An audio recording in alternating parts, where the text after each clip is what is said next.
Breaking news panchayat కార్యదర్శులకు good news చెప్పింది తెలంగాణ ప్రభుత్వం. పంచాయతీ కార్యదర్శులకు 104 కోట్ల బిల్లుల్ని ప్రభుత్వం విడుదల చేసింది. మరి కాసేపట్లో వారి ఖాతాల్లో నిధులు జమ కానున్నాయి. గతంలో లేనట్టుగా పంచాయతీ కార్యదర్శులకు ఏకకాలంలో నిధులు విడుదల చేయడంపై మంత్రి సీతక్క హర్షం వ్యక్తం చేశారు. సీఎం రేవంత్ రెడ్డికి డిప్యూటీ సీఎం మల్లు భట్టి విక్రమార్కకు ధన్యవాదాలు తెలిపారు మంత్రి సీతక్క.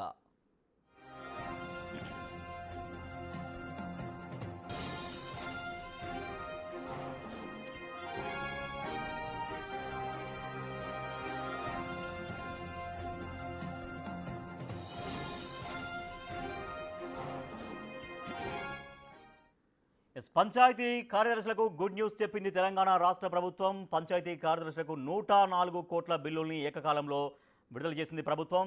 దీనిపైన మంత్రి సీతక్క హర్షం వ్యక్తం చేశారు. ముఖ్యమంత్రి రేవంత్ రెడ్డికి డిప్యూటీ సీఎం మల్లు భట్టి విక్రమార్కకి ధన్యవాదాలు తెలిపారు మంత్రి సీతక్క. మా ప్రతినిధి వాసు మరింత సమాచారం అందిస్తారు. వాసు, పంచాయతీ సెక్రటరీలకి ఏకకాలంలో బిల్లులు రిలీజ్ చేసింది ప్రభుత్వం. సో ఇది గ్రామాల అభివృద్ధి కోసం, గ్రామాల్లో మరింత ఉత్సాహంగా వాళ్ళ విధులు నిర్వర్తించడం కోసం ఈ నిర్ణయం, ఈ నిధులు ఏ రకంగా దోహదపడబోతున్నాయి? రాకేష్, పంచాయతీ కార్యదర్శులకు నిజంగా ఇది దసరా పండుగ కానుక ఒక గుడ్ న్యూస్ గా చెప్పాలి. ఎందుకంటే గత 3 సంవత్సరాలుగా పెండింగ్ లో ఉన్నటువంటి వాళ్ళ బకాయిలకు, ఎందుకంటే గ్రామ పంచాయతీలకు సంబంధించి కార్యదర్శులు గ్రామాధికారిగా ఉంటారు. ఆయన మంచైనా చెడైనా దగ్గరుండి మొత్తం కూడా గత 3 సంవత్సరాలుగా వాళ్ళే చూస్తున్నారు. సర్పంచ్ ఎన్నికలు నిర్వహించకపోవడంతో కూడా గ్రామ కార్యదర్శుల మీదే పూర్తిగా కూడా గ్రామ పాలన సంబంధించినటువంటి వీధి లైట్లు కావచ్చు, పండగలు కావచ్చు, పబ్బాలు కావచ్చు, మరోపక్క మురికి కాలువలు కావచ్చు, మొత్తం గ్రామంలో జరిగేటువంటి అభివృద్ధి సంబంధించి మెయింటెనెన్స్ మొత్తాన్ని కూడా కార్మికులకు సంబంధించిన జీతాల విషయంలో కావచ్చు అంతా తానై నిర్వహించినటువంటి కార్యదర్శుల బిల్లుల పెండింగ్ గత 3 సంవత్సరాలుగా 104 కోట్ల రూపాయలు పేరుకుపోయాయి. గత ప్రభుత్వ హయాంలో కావచ్చు, తర్వాత తెలంగాణ నూతన ప్రభుత్వం వచ్చిన తర్వాత కావచ్చు, మొత్తం కార్యదర్శుల పెండింగ్ బిల్లులు 104 కోట్ల రూపాయలు ఏకకాలంలో తెలంగాణ ప్రభుత్వం ఎన్నడూ లేని విధంగా 104 కోట్లు విడుదల చేయడం మాత్రం నిజంగా కార్యదర్శులకు ఒక గుడ్ న్యూస్ అని చెప్పాలి. వాళ్ళు కూడా కొంతకాలంగా విడుదల చేయాలని ముఖ్యమంత్రిని కోరారు. ముఖ్యమంత్రి రేవంత్ రెడ్డి ఇటీవల కాలంలో కూడా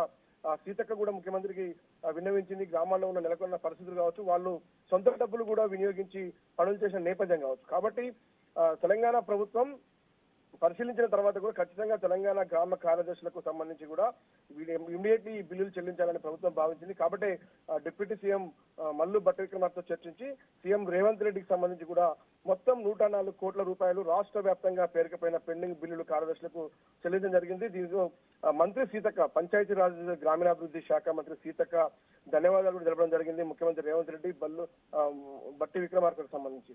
ఎందుకంటే గ్రామ పాలన సాగించే అంశానికి సంబంధించి కూడా కార్యదర్శులు తమ సొంత డబ్బుల్ని వెచ్చించారనే విషయాన్ని సీతక్క ముఖ్యమంత్రి దృష్టికి తీసుకెళ్లింది.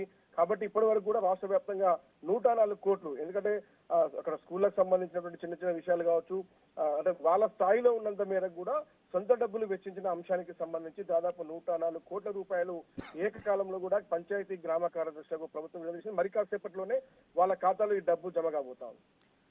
Right, thank you Vasu. Panchayat సెక్రటరీలకు శుభవార్త అందించింది దసరా సందర్భంగా రాష్ట్ర ప్రభుత్వం. 104 కోట్ల రూపాయల నిధుల్ని ఏకకాలంలో రిలీజ్ చేసింది గవర్నమెంట్. సో దీంతో మంత్రి సీతక్క, ముఖ్యమంత్రి రేవంత్ రెడ్డికి, డిప్యూటీ సీఎం మల్లు భట్టి విక్రమార్కకి ధన్యవాదాలు తెలిపారు మంత్రి సీతక్క.